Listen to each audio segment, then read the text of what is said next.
उर्दू माध्यमिक विद्यालय अंजनगांव सुरजी में आज तारीख 18 फरवरी 2020 को आनंद मेले का आयोजन किया गया, जिसमें तकरीबन 5 से 7 के तमाम तलबा ने हिस्सा लिया, पार्टिसिपेट हुए। तमाम तलबा ने अपनी अपनी दुकानों को बखूबी सजाया, जिसके अंदर उन्होंने नई नई किस्म की डिश तैयार करके लाई, उसको फ़रोख्त किया, मुनाफा हासिल किया। और मदरसा हाजा के तमाम तलबा और तालिबात ने इसका पूरा आनंद लिया।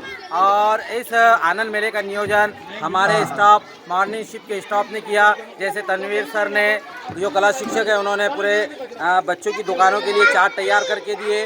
उसी तरह से अकील सर जो पीटीआई है, उन्होंने डेस्क बेंच का इंतज़ाम करके दिया। मैं जैसे इमरान सर, इन्होंने हर बच्चे को दुकान तकसीम करके दी।